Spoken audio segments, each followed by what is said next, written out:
Yes. So, good evening, everyone. This is Mithun, and I welcome you all on the platform of MV Edunit Education for Education. And today we are going to discuss CTET CTET Paper 1 EVS Pedagogy Section CCE. The topic is CCE Continuous and Comprehensive Evaluation in EVS. So, let us see it. We have discussed the same earlier in evaluation portion of CDP। आज जो बात करेंगे हम वो EVS के परिप्रेक्ष्य में बात करेंगे सीसीई के। Yes. So what is CCE? Let us begin with this. CCE, that is continuous and comprehensive evaluation, refers to a system of school based on evaluation of a student that covers all aspects of a student development. It is a developmental process of student which emphasizes on twofold objectives. So we can see as the name itself giving two words to us. One is continuous and other is comprehensive. So we want to evaluate, we want to check the level of learning of our students or level of knowledge of our students with these two major aspects, that this assessment, this checking, this checkpoints should be there applied continuously and should cover all the aspects of development of a student। मतलब ये हुआ कि हम ऐसा evaluation चाहते हैं जिसमें evaluation निरंतर हो और सभी परिप्रेक्ष्य में, डेवलपमेंट के सभी सभी परिप्रेक्ष्य में हो। तो दो बड़ी बातें हैं इसमें सीसीई में कि इवेल्युएशन कैसा, जो निरंतर किया जाए और विकास के सभी आयामों की जांच करे, ऐसा इवेल्युएशन हो, उसे हम कहेंगे कंटिन्यूस एंड कॉम्प्रिहेंसिव। पहले एग्जाम्स हम देखते थे कि एग्ज़ाम जो होता था एनुअल एग्ज़ाम होता था साल में एक बार, और वो एग्ज़ाम भी सिर्फ और सिर्फ पेन पेपर एग्ज़ाम होता था। मतलब ना तो कंटिन्यूस था, साल में एक बार ही हो रहा था, और ना ही कॉम्प्रिहेंसिव था। इवेल्युएशन का जो टूल था वो भी सिर्फ पेन पेपर टेस्ट था। तो ग्रेजुअली जो ये शिफ्ट आया कि हम एक तो इवेल्युएशन हमें लगातार करना चाहिए और दूसरा कि हमें सभी आयामों की जांच करनी चाहिए। तो आज हम देखते हैं चाहे वो स्कूल्स हों, चाहे वो कॉलेजेस हों, सभी जगह पर सेमेस्टर सिस्टम के साथ साथ यूनिट टेस्ट्स होती हैं, पीटी एग्ज़ाम्स होती हैं, जिसे पीरियोडिक टेस्ट कहते हैं। साथ ही साथ तमाम तरह के दूसरे असेसमेंट किए जाते हैं, चाहे वो प्रोजेक्ट वर्क दिया जाता है, असाइनमेंट दिया जाता है। All the variety of assessment is there. So comprehensive part is covered with variety of exams, and continuous part is covered with frequency of exams. Okay. These objectives are continuity in evaluation and assessment of board-based learning and behavioral outcomes। On the other means दो जो objective की बात की जा रही है, एक तो कंटिन्यूस इवेल्युएशन होना चाहिए जो अभी हमने समझा, और दूसरा है comprehensive. The term continuous, it means to emphasise that evaluation of identified aspects of student growth and development is a continuous process rather than an event built into the total teaching learning process and spread over the entire span of academic session। तो किसी session के पूरा जो academic session है, span है उसका, उसमें continuous होना चाहिए, ना कि एक इवेंट जैसा होना चाहिए। It should be the part of teaching learning process itself. The second term comprehensive जो है उसका मतलब है that the scheme attempts to cover both scholastic and co scholastic. जिसको को करिकुलर बोलते हैं उसी को को स्कॉलस्टिक बोलते हैं। स्कॉलस्टिक मतलब एकेडमिक्स की बात की जा रही है, और को स्कॉलस्टिक्स मतलब एकेडमिक के अलावा जो एक्टिविटीज़, जो ग्रोथ, एस्पेक्ट्स होते हैं, डेवलपमेंटल एस्पेक्ट्स होते हैं, उनको कवर करना। चाहे वो पर्सनैलिटी डेवलपमेंट हो, कम्युनिकेशन स्किल्स हो, फिज़िकल स्किल्स हो, तमाम चीज़ें जो एक डेवलपमेंटल एस्पेक्ट में कवर होती है, सोशल, इमोशनल, फिर हम बात करते हैं लैंग्वेज, ऑल द एस्पेक्ट्स। तो हम इतना समझ चुके हैं कि सीसीई आखिर है क्या, कंटिन्यूस एंड कॉम्प्रिहेंसिव इवैल्यूएशन मतलब क्या। तो दो मेजर ऑब्जेक्टिव्स या दो टर्म्स जो हैं इसमें, उनका अर्थ हमने समझा। Since abilities, attitudes, and aptitudes can manifest themselves in forms other than the written word, the term refers to application of a variety of tools and techniques, both testing and non-testing, and aim as assessing a learner's development in areas of learning like। तो कहने का मतलब ये है कि व्यक्ति की abilities, उसका एटीट्यूड और एप्टीट्यूड जो है, सिर्फ और सिर्फ वर्ड्स में जज करना, मतलब रिटन वर्ड्स में जज करना, सबकी रिटन एग्ज़ाम लेकर उसके तमाम गुणों को जान लेना, उसके तमाम एबिलिटीज़ को जान लेना, एटीट्यूड को जान लेना, एप्टीट्यूड को जान लेना मुश्किल है।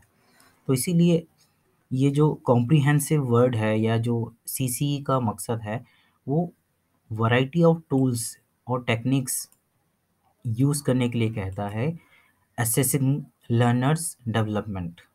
किसी लर्नर के डेवलपमेंट को असेस करने के लिए variety of tools and techniques के लिए ये कहता है।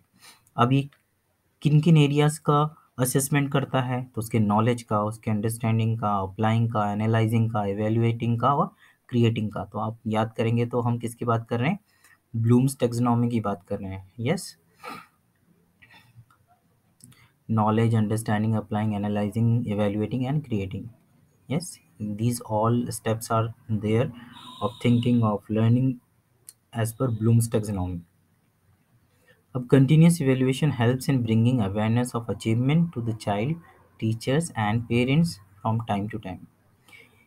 They can look into the probable cause of the fall in performance, if any, and may take remedial measures of instruction in which more emphasis is required। तो जो regular assessment हम करते हैं उसका क्या फ़ायदा है, कंटिन्यूस इवैल्यूएशन का क्या फ़ायदा है। तो ये मदद करता है अवेयरनेस, ब्रिंगिंग अवेयरनेस, ये मदद करता है हमें जागरूक करने के लिए। जो भी परफॉर्मेंस में गैप हमें दिख रहा है, चाहे ये जागरूक किस किस को करता है, बच्चे को, स्टूडेंट को, टीचर को और पेरेंट को, कि इस पर्टिकुलर एस्पेक्ट में बच्चा जो है, अगर उसके रिजल्ट में या उसका जो भी इवैल्यूएशन किया उसका आउटकम ऐसा आ रहा है जिससे हमें समझ में आ रहा है कि कहीं कुछ गैप रह गया है, तो रेमेडियल एक्शन लिए जा सकते हैं, रेमेडियल मेजर्स लिए जा सकते हैं और उस पर्टिकुलर एरिया पर काम करके उस गैप को फिल किया जा सकता है। तो ये एक इम्पॉर्टेंट पार्ट है कंटिन्यूस एवोल्यूशन का। CCE uses assessment as a means of motivating learners to provide feedback and follow up work to improve upon the learning in the classroom and to present a comprehensive picture of a learner's profile। तो अगर हम written exam ही ले रहे हैं तो ultimately हम किसी बच्चे के रिटन स्किल्स को ही चेक कर पाते हैं।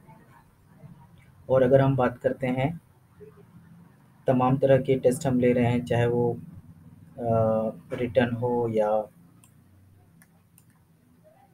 ओरल हो, if we are checking it in all the aspects, then we are actually getting the complete picture, comprehensive pictures of learner's profile। जो सीसी का मकसद है वो है मोटिवेट करना लर्नर्स को। यस, ताकि कैसे मोटिवेट करना, फीडबैक देकर। फीडबैक कैसे देना है, तो जो इवैल्यूएशन हम कर रहे हैं कंटिन्यूस, वो फीडबैक बच्चे को मिल रहा है कि मेरा मैथ्स में ठीक चल रहा है या मैथ्स के भी इस पर्टिकुलर पोर्शन पे ठीक चल रहा है और दूसरे पोर्शन पे मुझे काम करना है। These all feedback is helping the student, the teacher and the parent to direct the student or to direct the teaching learning process on the right track, that the gaps can be filled, and the complete comprehensive assessment of the student will give us a complete profile of a student, which will not only look after, which will not only present the writing skills or the speaking skill of a student, but it will represent all the aspects of development, और हर एक level के development के हर एक level पे, हर एक aspect पे बच्चा कहाँ तक पहुँच पा रहा है, वो हमें समझाने में मदद करता है। कंप्लीट प्रोफाइल दिखती है जिस पर हम काम करके जैसा डिज़ायरेबल डेवलपमेंट है किसी एज ग्रुप के बच्चे की, उसको अचीव कर सकते हैं। अब ऑब्जेक्टिव्स ऑफ सीसीई, सीसीई के क्या क्या ऑब्जेक्टिव्स हैं? To help develop cognitive, psychomotor and affective skills, to lay emphasis on thought process and de-emphasize memorization। तो पहला पॉइंट है कि जो डेवलपमेंट है, कॉग्निटिव डेवलपमेंट, साइकोमोटर डेवलपमेंट और अफेक्टिव, तो तीन ये जो डोमेन्स होते हैं, कॉग्निटिव, साइकोमोटर और अफेक्टिव। कॉग्निटिव मतलब हम जानते हैं, we are talking about the learning, the concept development, or the development of brain, you can say simply. Psychomotor means it is related to the body skills, the physical movement of the body, or the bodily development, you can say. And affective means related to emotions, so it is about head, hand, and emotions, or heart. Hand, cognitive is representing the head, psychomotor is representing the hand or the muscles of the body or the body itself, the fine motor or the gross motor skills, and affective means related to heart or the emotion. To lay emphasis on thought process and de-emphasize memorization, तो सी सी इसमें भी मदद करता है कि बच्चे का thought process क्या है उसकी जांच की जाए, न कि उसकी मेमोरी कितनी अच्छी है, उसका मेमोराइजेशन कितना कर पा रहा है वो कंटेंट्स का, उसका। To make evaluation an integral part of teaching learning process, ये भी ऑब्जेक्टिव है सीसीई का, कि लर्निंग को टीचिंग जो इस असेसमेंट है उसे टीचिंग लर्निंग का ही हिस्सा बनाए, टीचिंग लर्निंग प्रोसेस का ही हिस्सा बना दे। जैसे हम देखते हैं, हम क्लास में पढ़ाते हुए हम जब लेसन प्लान बनाते हैं तो उसमें हम क्वेश्चंस रखते हैं कि during the class I will ask this questions for two purposes. First, to to to get the attention of the students and involve them in the teaching learning process. Second, to assess कि जो मैं पढ़ा रहा हूँ वो बच्चों को समझ में आ रहा है कि नहीं, ये चेक करने के लिए। तो रैंडम ऐसा हो सकता है, या हर एक क्लास के बाद आप एमसीक्यूज रख सकते हैं, ऐसे ऐसे असेसमेंट कर सकते हैं जो एट द टाइम क्लास में पूरे हो सकें। So this is the purpose of CC, that how you can make the assessment also the part of learning. इसका वीडियो भी हमने पहले शेयर किया है, assessment of, assessment in, assessment as, assessment for learning. ये तमाम टाइप के जो वर्ड्स यूज़ किए जाते हैं, फ्रेजेस यूज़ किए जाते हैं, उनका मीनिंग अलग अलग है। तो उसको ज़रूर एक बार आप देख लें ताकि आपको क्लियर हो जाए कि ये सभी जो टर्म्स हैं, सभी जो फ्रेजेस हैं, assessment of learning, assessment as learning, assessment for learning, इन सब का जो मीनिंग है वो हमें क्लियर रहे। आगे बढ़ते हैं। ऑब्जेक्टिव में दो ऑब्जेक्टिव हमने समझे, तीसरा ऑब्जेक्टिव भी हमने समझ लिया है। Let us move to the fourth one. To use evaluation for improvement of students' achievement and teaching learning strategies on the basis of regular diagnosis followed by remedial instructions। तो evaluation को use करना एक tool की तरह कि बच्चे के achievement को, टीचिंग को बेहतर बनाया जा सके, इम्प्रूव किया जा सके, और साथ ही साथ टीचिंग लर्निंग स्ट्रेटजीज़ को भी इम्प्रूव किया जा सके, जिससे जो डिज़ायरेबल गोल्स हैं उस पर्टिकुलर टॉपिक को पढ़ाने की, जिसको हम बोलते हैं ऑब्जेक्टिव्स ऑफ लर्निंग, वो अचीव किए जा सके, अगर ज़रूरत हो तो रेमेडियल इंस्ट्रक्शंस के साथ। तो रेगुलर डायग्नोसिस किया जाता है, that is what CC aimed for. Yes, to use evaluation as a quality control device, evaluation को क्वालिटी कंट्रोल डिवाइस की तरह यूज़ करना, ताकि डिज़ायरेबल क्वालिटी जो है, डिज़ायर स्टैंडर्ड जो है परफॉर्मेंस का, उसे मेंटेन रखा जाए। क्योंकि होगा क्या, अगर हम साल में एक ही एग्ज़ाम ले रहे हैं मान लीजिए, और उसके बीच में किसी तरह का असेसमेंट नहीं कर रहे हैं, तो एक बहुत बड़ा गैप क्रिएट हो जाएगा लर्निंग ऑब्जेक्टिव और डिज़ायरेबल ऑब्जेक्टिव्स और अचीव्ड अचीवमेंट में, या जो परफॉर्मेंस है, जो डिजायरेबल स्टैंडर्ड है और जो परफॉर्मेंस का स्टैंडर्ड है उसमें काफ़ी गैप हो जाएगा, जिसे पूरा करना काफ़ी मुश्किल होगा। इसीलिए रेगुलर असेसमेंट होना चाहिए और उसकी जो भी गैप क्रिएट हो रहे हैं उसका रेगुलर रेमेडियल क्लासेस का साथ, रेमेडियल इंस्ट्रक्शंस के साथ उस गैप को फिल करना चाहिए। To determine social utility, desirability, effectiveness of a program and take appropriate decision about the learner, the process of learning and the learning environment। तो हमें अल्टीमेटली जो सोशल यूटिलिटी है, डिजायरेबिलिटी और effectiveness of a program and take appropriate decision about the learner. तो कोई भी जो teaching learning curriculum है या उसकी यूटिलिटी के बारे में हम देखें तो इवैल्यूएशन जब हम कॉम्प्रिहेंसिव मैनर में करते हैं या कंटिन्यूस मैनर में करते हैं, तो we will come to a conclusion that particular curriculum we are following या जो भी आउटकम आ रहे हैं वो डिजायरेबल है कि नहीं as per the environment. Yes. और programme take appropriate decision about the learner दी। और जब असेसमेंट रेगुलर बेसिस पे होता है तो हम एक लर्नर के लिए स्पेसिफिक डिसीजन भी ले सकते हैं। जैसे कभी ऐसा होता है कि क्लास में हम लगातार टेस्ट ले रहे हैं और हमें पता चल रहा है कि एक बच्चा है जो मैथ्स में नहीं कर पा रहा है, then we can go for the specific decision for the student, like उसको बुलाकर उससे बात कर कर या हम उसको डायग्नोस करें प्रॉपरली कि प्रॉब्लम कहाँ आ रही है। तो पता चला कि वो नया स्टूडेंट है और दूसरी स्कूल जहाँ से वो आया है वो मैथ्स का लेवल इतना अच्छा नहीं था, बेसिक्स उसके क्लियर नहीं है। तो अल्टीमेटली उस बच्चे के बेसिक्स पे काम करना पड़ेगा। तो ये हमें कब पता चला? At the beginning. अगर ये पूरे साल खत्म होने के बाद पता चलता तो वो तो मैथ्स में फेल ही हो जाता। तो इस तरीके से ये हेल्प करता है हमें डिसीजन मेकिंग में। और साथ ही साथ लर्निंग एनवायरनमेंट में कोई चेंज करना है, मान लीजिए वो बच्चा जो कंफर्टेबल नहीं फील कर रहा था because he was from a new school, from he is a new student from the other school.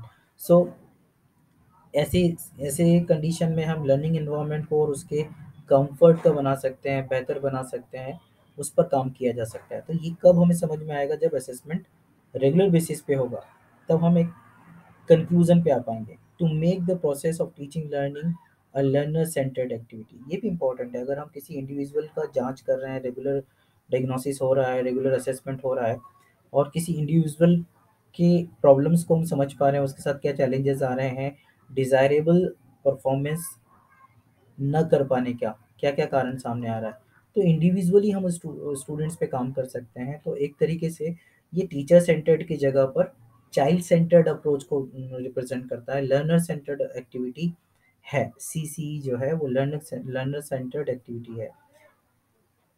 Now let us move to from objectives of CCE. Now we are moving ahead features of CCE.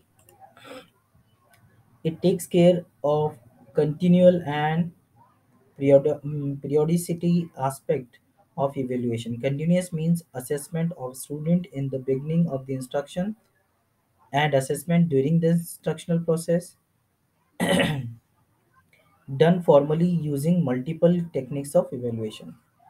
तो ultimately इसमें होता क्या है कि continuous way of evaluation या assessment होता है, हम कह सकते हैं।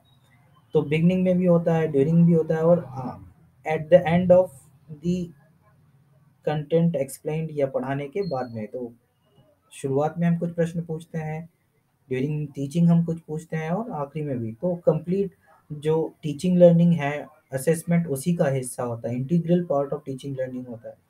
Yes.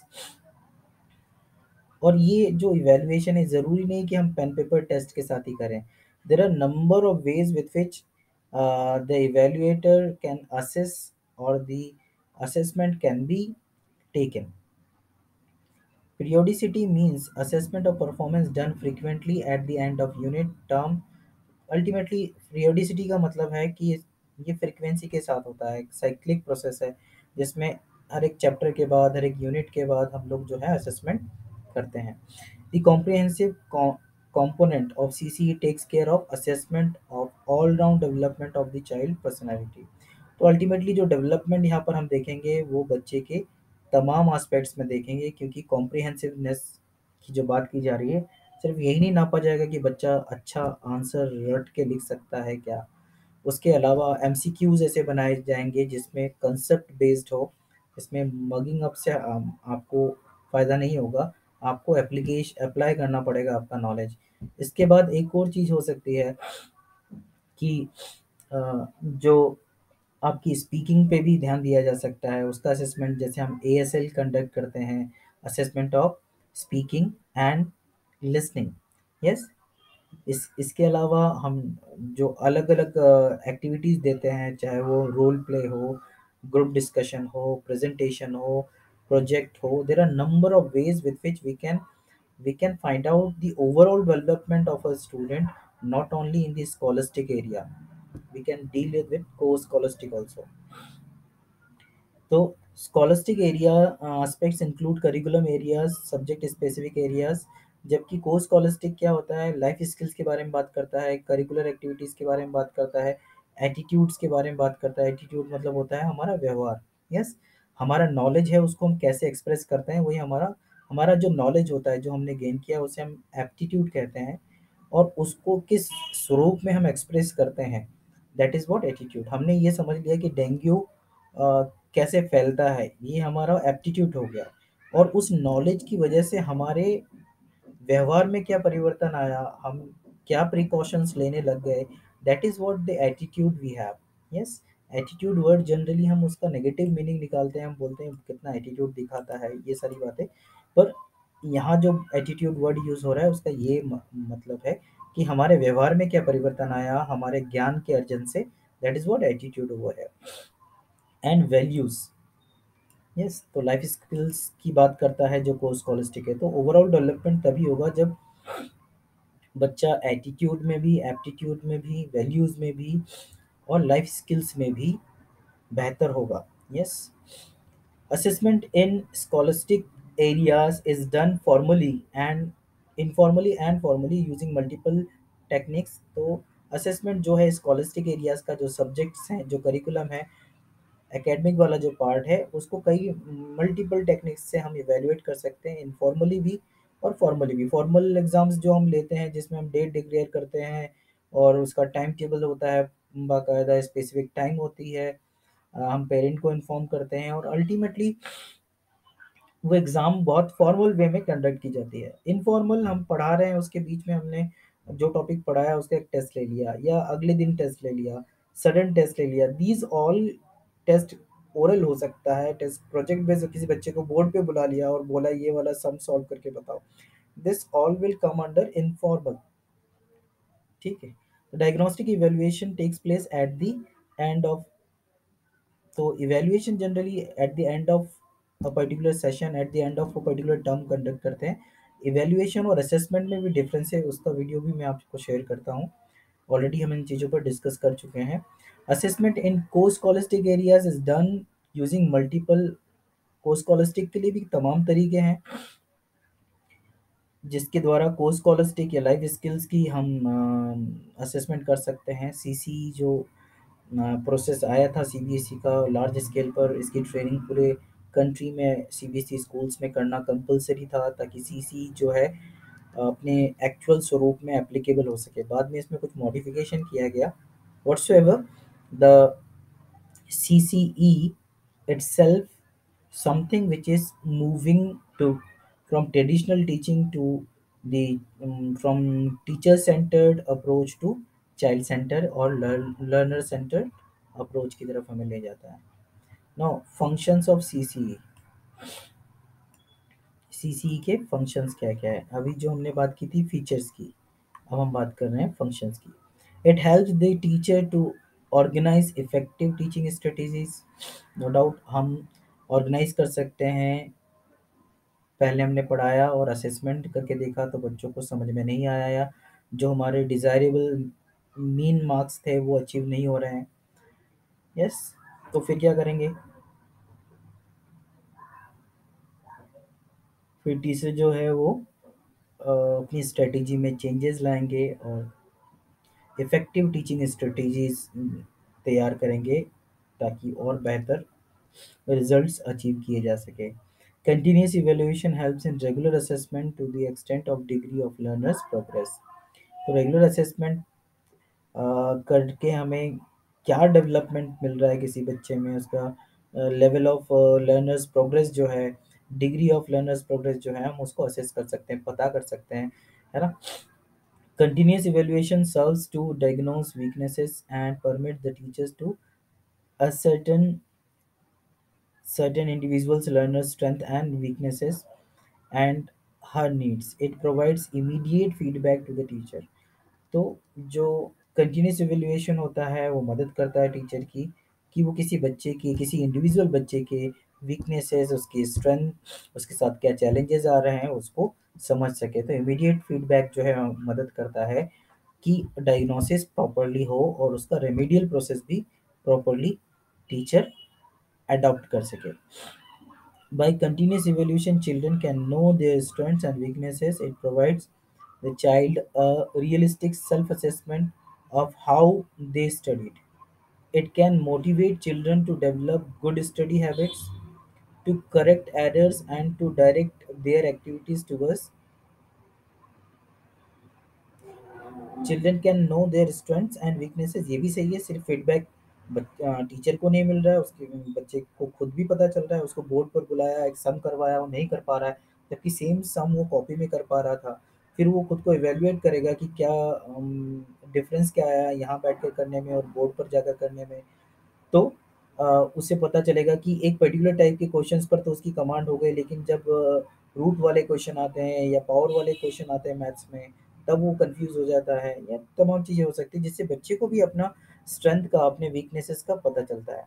It can motivate children to develop good study habits, correct errors and self learner बनाने की प्रोसेस में मोटिवेट कर सकता है। बच्चा खुद अपनी हैबिट्स डेवलप करें, गुड स्टडी हैबिट्स डेवलप करें, करेक्ट करें खुद के एरर्स को, खुद से ढूंढें और उसको करेक्ट करें, और लाइफ लॉन्ग लर्नर बनने की राह पर ये आगे बढ़ाता है। Continuous and comprehensive evaluation identifies areas of aptitude and interest. It helps in identifying changes in aptitudes, attitudes and value system. No doubt अगर हम इस तरह के evaluation system पे जाते हैं, हम बात करते हैं पोर्टफोलियो की, किसी बच्चे का बचपन से अभी तक या किसी पर्टिकुलर सेशन में वो जो भी काम करता है उसका एक रिकॉर्ड रखा जाता है, जिसे हम पोर्टफोलियो कहते हैं। और यही पोर्टफोलियो मदद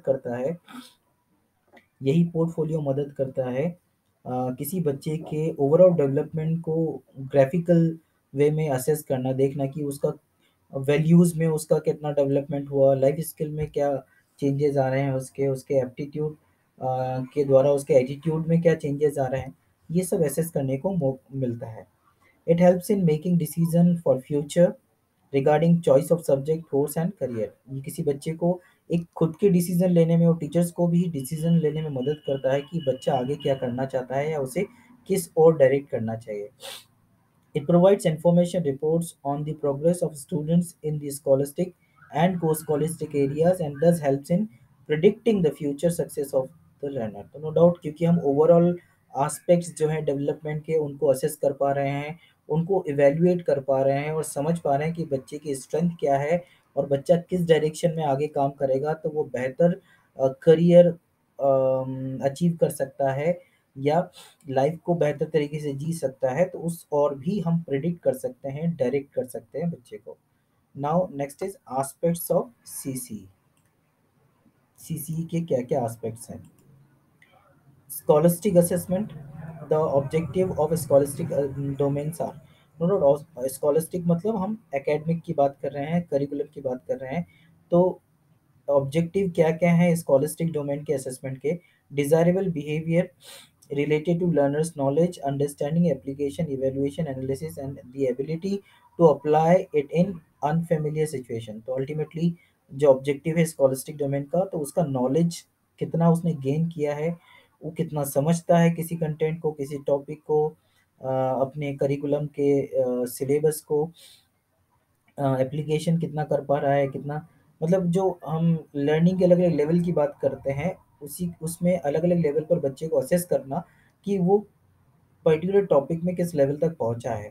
yes, to improve the teaching learning process. No doubt बच्चे का जो भी रिजल्ट आएगा या जो भी असेसमेंट रिपोर्ट आ रहा है वो हमें हेल्प करता है कि बच्चे की लर्निंग कैसी हो रही है, और अगर कोई गैप आ रहा है, अगर कोई मेजर शिफ्ट की ज़रूरत है टीचिंग लर्निंग प्रोसेस में, तो उस और भी हमें हेल्प करता है। तो अल्टीमेटली टीचिंग लर्निंग प्रोसेस को और इम्प्रूव करने में मदद करता है। Assessment should be both formative and summative. Formative और समेटिव दोनों ही तरह का असेसमेंट लिया जाता है in case of scholastic assessment या स्कॉलस्टिक जो इवेल्युएशन हम करते हैं। फॉर्मेटिव असेसमेंट क्या होता है? It is a tool used by the teacher to continuously monitor the students progress in a non threatening supportive environment. Ultimately बच्चे को हम हेल्प करते हैं बेहतर अंडरस्टैंडिंग के लिए, बेहतर लर्निंग के लिए, और ये रेगुलर पार्ट है टीचिंग लर्निंग का, उसे हम बोलते हैं formative assessment. It involves regular descriptive feedback, a chance for the student to reflect on the performance, the advice and improve upon it। तो अल्टीमेटली ये एक डिस्क्रिप्टिव फीडबैक होता है कि बच्चा क्या क्या कर पा रहा है, क्योंकि एक बड़े एग्जाम में एक जो समेटिव असेसमेंट होता है उसमें करिकुलम इतना ज़्यादा होता है या सिलेबस का पोर्शन इतना ज़्यादा होता है कि हम बहुत डिटेल में असेसमेंट नहीं ले सकते हैं। 3 घंटे की परीक्षा में मैक्सिमम हम बच्चे को सिलेबस जितना बड़ा होगा कंटेंट उतना ही कम कवर कर पाएंगे हम। जबकि formative assessment regular teaching learning का प्रोसेस है, तो बहुत डिटेल में जाकर बहुत ज़्यादा वैरायटी के कंटेंट को कवर कर सकते हैं। तो अल्टीमेटली ये ज़्यादा डिटेल्ड डायग्नोसिस देता है, डिटेल फीडबैक देता है किसी स्टूडेंट के लर्निंग प्रोसेस को के लिए। It involve the students being an essential part of assessment, from designing criteria of assessing self or peers. It used effectively, it can improve student performance tremendously while raising the self-esteem of the child and reducing the workload of the teacher। तो ultimately ये student को खुद को involve करता है assessment में, खुद के भी, और वो खुद के ही फीडबैक से जज कर पाता है, पता कर पाता है, अवेयर हो पाता है कि उसकी लर्निंग का डायरेक्शन सही जा रहा है कि नहीं। यस। तो ultimately it helps the student himself or herself that how they can improve their own learning process, and it will reduce the workload of a teacher। Why? Because once the student got aware of his own learning, uh, तो ये awareness काम करती है self motivation के लिए, self self learning के लिए। The next is formative assessment is carried out during a course of instruction or providing continuous feedback to both the teacher and the learner। No doubt ये teacher और learner दोनों को ही feedback देती है कि learning की जो आउटकम है वो सही डायरेक्शन में जा रहा है कि नहीं, अच्छी जो डिजायरेबल स्टैंडर्ड है वो मैच कर पा रहे हैं कि नहीं। It is also carried out for taking decisions regarding appropriate modification in the transactional procedure and learning activities। तो ये जो फॉर्मेटिव असेसमेंट है, ये डिसीजन मेकिंग में अप्रोप्रिएट मॉडिफिकेशन करने में, जो इंस्ट्रक्शनल या टीचिंग लर्निंग प्रोसेस या जो ट्रांजेक्शन हो रहा है टीचिंग लर्निंग प्रोसेस में, इन तमाम चीज़ों में, टोटल टीचिंग लर्निंग प्रोसेस में किसी भी तरह का मॉडिफिकेशन की ज़रूरत है, चेंज की ज़रूरत है, उसको ये हेल्प करता है बताने में, डिसीजन मेकिंग में, कि क्या चेंजेस की ज़रूरत है और कैसे चेंजेस की ज़रूरत है। Formative features of formative assessment. Formative assessment के फीचर्स के बारे में बात करते हैं। It is diagnostic and remedial, makes provision for effective feedback, provides a platform for the active involvement of students in their own learning, enables teachers to adjust teaching to take account of result of assessment, recognizes the profound influences assessment has on the motivation and self-esteem of students, both of which are crucial influence on learning, recognizes the need for students to be able to assess themselves and understand how to improve, builds on students' prior knowledge and experience in the designing what is taught, incorporates varied learning styles to decide how and what to teach, encourages students to understand the criteria that will be used to judge their own work, offers an opportunity to the students to improve their work after they get the feedback, helps students to support their peer groups and vice versa। तो एक बार हिंदी में भी समझ लेते हैं कि ये remedial है, डायग्नोस्टिक प्रोसेस है और रेमेडियल है। ये प्रोविज़न देता है, ये इसका अल्टीमेट प्रोविज़न क्या है इसका, कि ये फीडबैक देता है। फीडबैक किसको देता है? लर्नर को भी और टीचर को भी। ये प्लेटफ़ॉर्म प्रोवाइड करता है, एक्टिव इन्वॉल्वमेंट देता है स्टूडेंट्स के, कि वो खुद की लर्निंग में इन्वॉल्व हो सके, लर्निंग प्रोसेस में। टीचर्स को हेल्प करता है एडजस्ट करने के लिए टीचिंग लर्निंग प्रोसेस को, ताकि जो डिज़ायरेबल रिज़ल्ट है वो अचीव किया जा सके।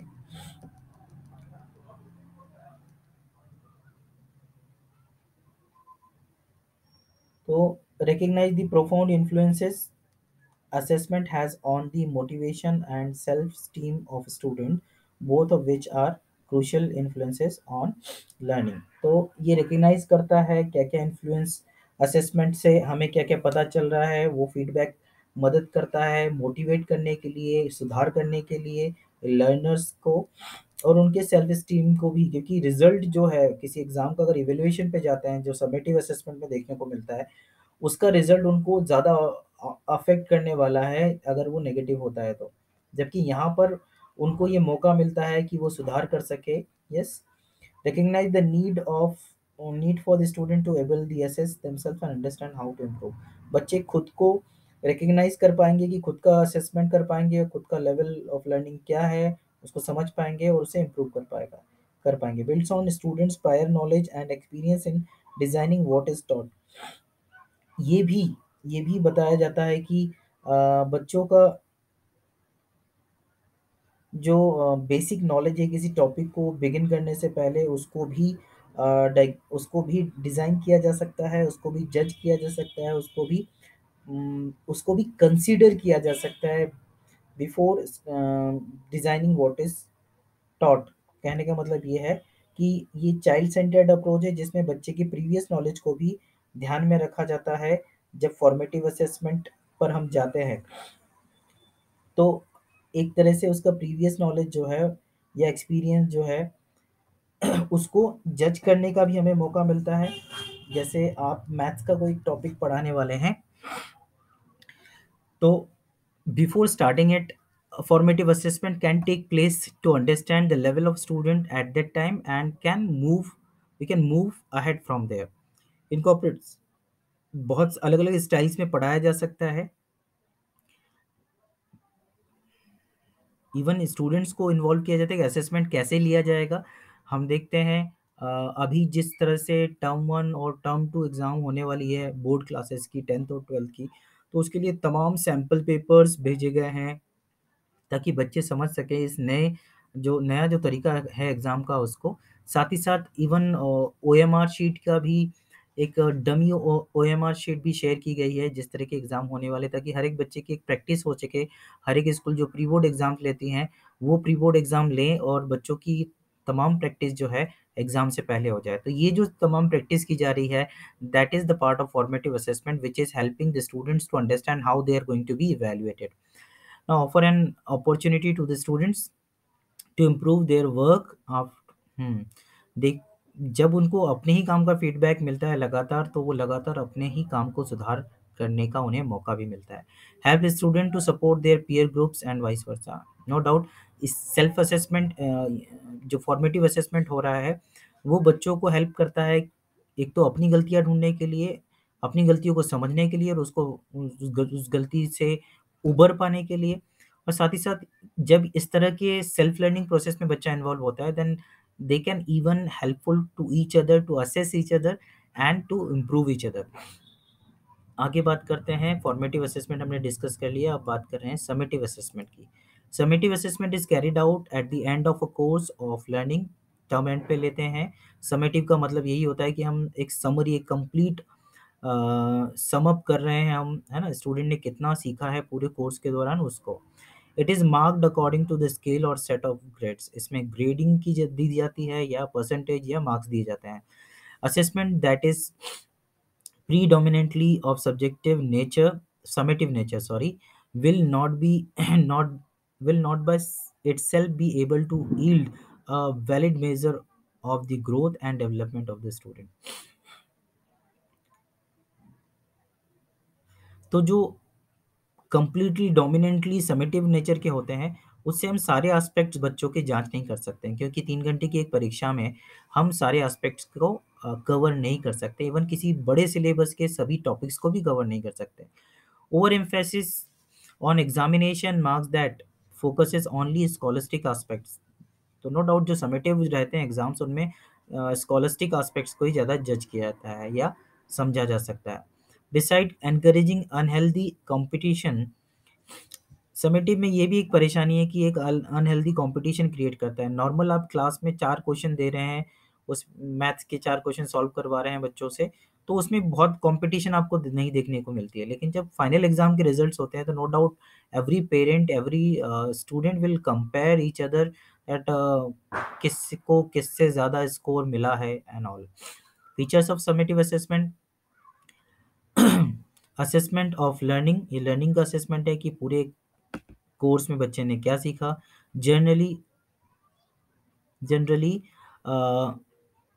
students at the end of a unit or semester to demonstrate the sum of, generally ये किसी यूनिट या किसी चैप्टर, अल्टीमेटली किसी सेमेस्टर के एंड पर इसको कंडक्ट किया जाता है। मतलब बड़े लेवल का ये एग्ज़ाम होता है जिसमें एक कंप्लीट कोर्स मटेरियल, एक कंप्लीट सेमेस्टर का एंड हो, एक टर्म का एंड हो, एक पर्टिकुलर यूनिट का एंड हो, उसके बाद ये कंडक्ट किया जाता है। Summative assessment methods are the most traditional ways of evaluation. तो समेटिव असेसमेंट जो है ट्रेडिशनल वे, मतलब पेन पेपर टेस्ट के फॉर्म में ही ज़्यादातर लिया जाता है। को स्कॉलस्टिक असेसमेंट, हमने स्कॉलस्टिक असेसमेंट में 2 टाइप देखे, फॉर्मेटिव और समेटिव। अब हम बात कर रहे हैं को स्कॉलस्टिक असेसमेंट की। The desirable behaviour related to learners life skills, attitudes, interest, values. क्या क्या बात की हमने? लाइफ स्किल्स की बात की जाती है, जिसमें एटीट्यूड की बात की जाती है, वैल्यूज की बात की जाती है, को करिकुलर एक्टिविटीज की बात की जाती है, फिजिकल हेल्थ की बात की जाती है। ये तमाम चीज़ें आ जाती हैं किसमें? हमारे को करिकुलर असेसमेंट में, या हम बोल सकते हैं को स्कॉलस्टिक असेसमेंट में। The process of assessing the students progress in achieving objectives related to co scholastic and scholastic and co scholastic domain is called comprehensive evaluation. तो ऐसा इवेल्युएशन जिसमें स्कॉलस्टिक और को स्कॉलस्टिक दोनों एस्पेक्ट को cover करते हैं, तो उसे हम क्या कहते हैं? कॉम्प्रिहेंसिव इवेल्युएशन, जो सीसीई, कंटिन्यूअस एंड कॉम्प्रिहेंसिव जो टर्म है, कॉम्प्रिहेंसिव का मतलब यही हुआ कि स्कॉलस्टिक और को स्कॉलस्टिक सारे डोमेन्स की जब हम असेसमेंट कर पाते हैं तो उसे हम कॉम्प्रिहेंसिव इवेल्युएशन कहते हैं। School based continuous comprehensive evaluation system should be established to reduce the stress on children. No doubt, अगर मुझसे कहा जाए कि तुम्हारे 10 चैप्टर की एग्जाम है और ये कहा जाए कि तुम्हारे 1 चैप्टर की एग्जाम है, तो I will tick on that 1 chapter exam, क्योंकि ये मुझे कम स्ट्रेस देगा। मुझे पता है कि कम काम को अच्छे से मैं कर पाऊंगा। So it is better to go for the CCE that will reduce the stress on children. Make evaluation comprehensive and regular. ये evaluation को comprehensive करेगा, सारे aspects को cover करेगा evaluation के, और regular होगा। Provide space for the teacher for creative teaching.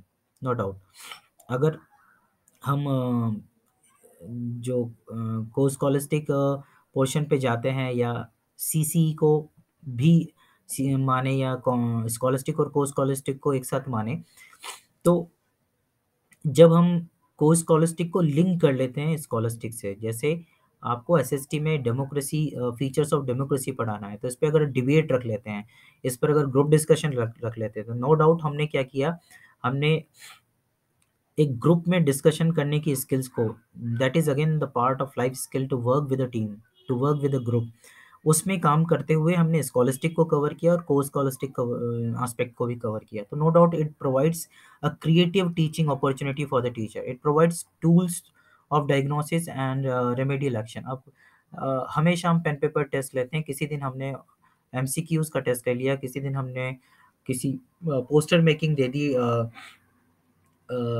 The freedom of media in India, या किसी ऐसे किसी भी टॉपिक पर हमने बच्चों को कहा कि रिप्रेजेंट करिए, पोस्टर मेकिंग करिए, तो ultimately what we will get the variety of assessment tools, variety of expression from the students, so that will help us to understand all the aspects of development going through properly और not. Produce learners with greater skills. No doubt, कोई ऐसा बच्चा जो सिर्फ pen paper test दे रहा है, और कोई ऐसा बच्चा जो प्रेजेंटेशन भी प्रिपेयर कर रहा है, प्रोजेक्ट पर भी काम कर रहा है, डिबेट में भी पार्टिसिपेट कर रहा है, रोल प्ले भी कर रहा है, तो नो डाउट एक मल्टी डायमेंशनल पर्सनैलिटी हमें मिलेगी, या कंप्लीट पर्सनैलिटी हमें मिलेगी, जो सीसीई के तरीकों से सीख कर आगे बढ़ रहा है, या सीसीई के बेसिस पर जिसका एजुकेशन हो रहा है, जहाँ स्कॉलस्टिक और को स्कॉलस्टिक दोनों पार्ट को कवर किया जा रहा है। Aim of school based CCE. School based CCE का क्या एम है? Elimination of chance of elimination of chance element and subjectivity.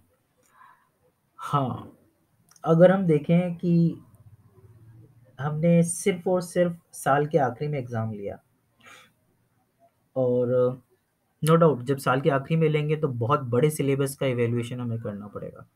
तो हो सकता है बहुत सारे टॉपिक्स को छोड़कर हम कुछ लिमिटेड टॉपिक्स पे ही प्रश्न पूछेंगे। तो एक बच्चा जिसने मान लीजिए 20 चैप्टर्स हैं, उसमें से 15 चैप्टर एक बच्चे ने तैयार किए, और एक दूसरा बच्चा है जिसने 5 चैप्टर तैयार किए। अगर एग्ज़ाम में उस 5 चैप्टर से ज़्यादा क्वेश्चन पूछ लिए गए, तो जिस बच्चे ने 15 चैप्टर तैयार किए हैं, वो ज़्यादा मेहनत करके भी शायद कम स्कोर करेगा, अगर वो 5 चैप्टर उसने तैयार नहीं किया हो। तो एक एक ये हो गई बात कि चांस वाली बात हो जाएगी। जबकि रेगुलर असेसमेंट होगा तो हर एक बच्चे का हर एक चैप्टर पर, हर एक टॉपिक पर क्या कमांड है, कितना वो सीखा है, उसको असेस किया जा सकता है। दूसरी ओर, अगर ये चांस वाले एलिमेंट की सब्जेक्टिविटी की बात हम करते हैं, तो जब इवैल्यूएशन का एक ही तरीका होता है, पेन पेपर टेस्ट, तो हम कोई भी इवैल्यूएटर है, वो किसी तरह के लेखन को, किसी तरह की राइटिंग स्किल को बहुत पसंद करता है, चाहे वो हैंडराइटिंग की बात हो, चाहे लिखने का एक विशेष तरीका हो, एक्सप्रेशन का एक अपना तरीका हो। तो सब्जेक्टिविटी यहाँ पर ये आएगी कि कोई बच्चा जिसने बहुत डेप्थ में बात की है, लेकिन क्योंकि वो अपने वर्ड्स को बहुत अच्छे से नहीं लिख पाया, अरेंज नहीं कर पाया, तो हो सकता है टीचर उसे कम स्कोर करे, क्यों? क्योंकि सब्जेक्टिविटी है। चांस का एक और एस्पेक्ट ये है, मान लीजिए साल भर मैंने बहुत मेहनत की, बहुत पढ़ाई की, और एग्ज़ाम वाले दिन से 1 दिन पहले कोई दुर्घटना हो गई, कोई तबीयत खराब हो गया, ऐसा कुछ भी हो सकता है। तो अल्टीमेटली क्या होगा, मैंने साल भर मेहनत करके भी शायद एग्ज़ाम वाले दिन में परफ़ॉर्म नहीं कर पाऊँ। तो यहाँ पर भी सीसीई का इम्पोर्टेंस ये है कि साल भर के क्योंकि मेरे परफ़ॉर्मेंस है, साल भर मैंने कुछ ना कुछ अच्छा किया है, तो ऑटोमेटिकली मेरा स्कोर जो है बेहतर ही होगा। So this is how it is helping to assess a student in a very honest manner, in a very comprehensive manner. Yes. तो स्कॉलस्टिक और को स्कॉलस्टिक दोनों ही तरह के डेवलपमेंट को हम असेस कर सकते हैं, जो कि ज़्यादा इंपॉर्टेंट है rather than assessing only the scholastic area. तो ये मेमोराइजेशन को डिस्करेज करता है, कि रट्टाफिकेशन जिसे हम कहते हैं, उससे दूर जाने की के में भी हेल्प करता है, और ज़्यादा जो है एम्फेसिस देता है सेल्फ लर्निंग को, कंसेप्चुअल लर्निंग को, न कि मगिंग अप को। Continuous evaluation is spread over the total span of the instructional time and inte- integral built-in aspect of the total teaching learning process. No doubt ये बड़े span को cover करता है, total teaching learning process को cover करता है, अगर हम जाते हैं सीसीई पर।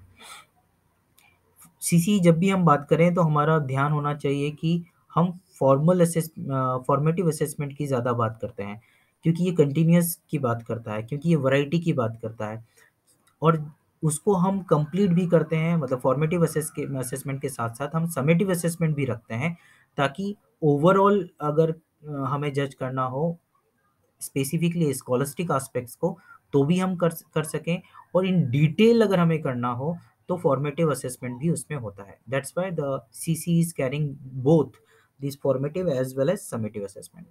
Functional and meaningful declaration of result for effective used by teachers, students, parents, and the society.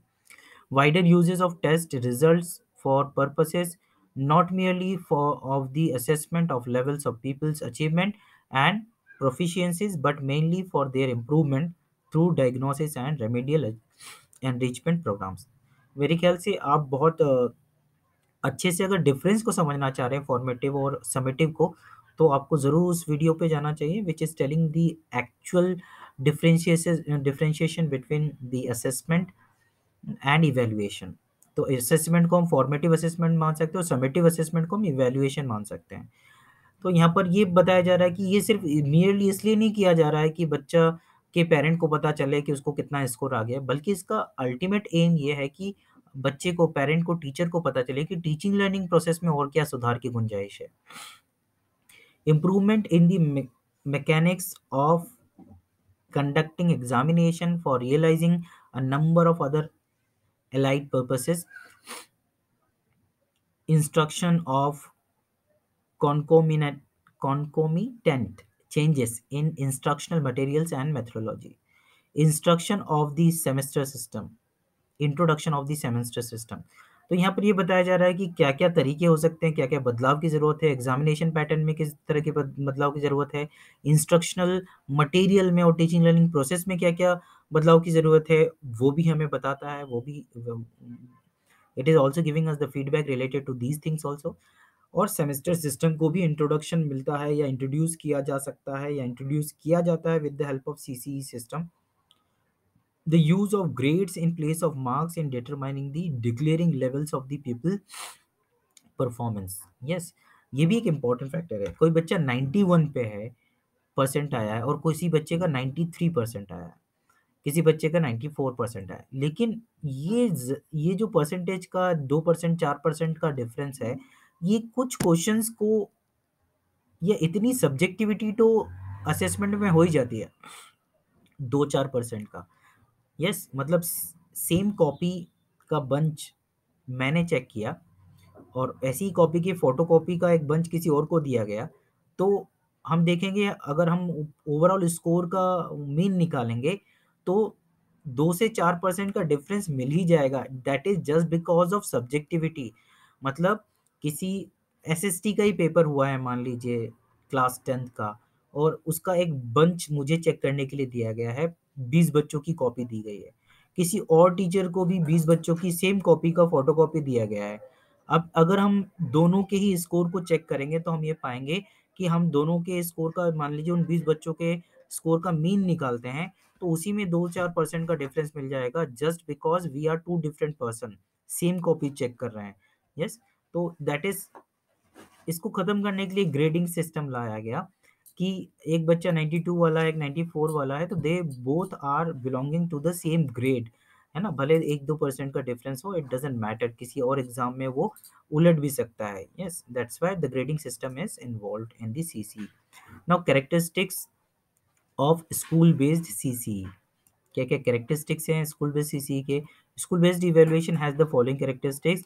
It is broader, more comprehensive and continuous than traditional system. ट्रेडिशनल सिस्टम से ब्रॉडर है, बृहत है, उससे ज़्यादा कॉम्प्रिहेंसिव है। Aims primarily to help learners for systematic learning and development. ये लर्नर्स को हेल्प करता है उनके सिस्टमैटिक डेवलपमेंट के, ओवरऑल डेवलपमेंट के लिए। Takes care of the needs of the learner and responsible as responsible citizen of the future. इस बात का ध्यान रखता है कि सिर्फ एकेडमिक्स एक्सीलेंस नहीं बने, बल्कि एक अच्छे नागरिक बने, एक कंप्लीट पर्सनैलिटी बने सोसाइटी के लिए, जिनमें वैल्यूज हो, जिनमें लाइफ स्किल्स हो। It is more transparent, futuristic and provides more scope for association among learners, teachers and parents. ये मदद करता है एक फीडबैक देने के लिए सबको, लर्नर को, टीचर को और पेरेंट को, और एक फ्यूचरिस्टिक और ट्रांसपेरेंट अप्रोच है असेसमेंट का। School based evaluation provides opportunities to teachers to know the following about their learners. ये तमाम बातें बताता है, व्हाट दे लर्न, उन्होंने क्या सीखा, हाउ दे लर्न, या क्या वो सीखते हैं, क्या उन्होंने सीखा, कैसे वो सीखते हैं, what type of difficulties limitation they face in working in tandem, what to do, what do the children think, वो क्या सोचते हैं, उनके सामने क्या-क्या समस्याएँ आती है जब वो लर्निंग के प्रोसेस में इन्वॉल्व होते हैं।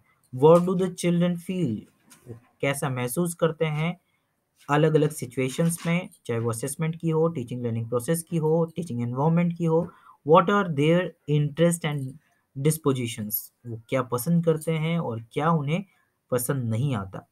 There are paradigm shift in the pedagogy and competencies from controlling, enriching and empowering schools. तो कुछ पैराडिग्म शिफ्ट्स हैं, कुछ बड़े चेंजेस हैं, उनको देख लेते हैं. पहला assessment paradigm. Assessment of learning. The assessment of learning is defined as the process whereby someone attempts to describe,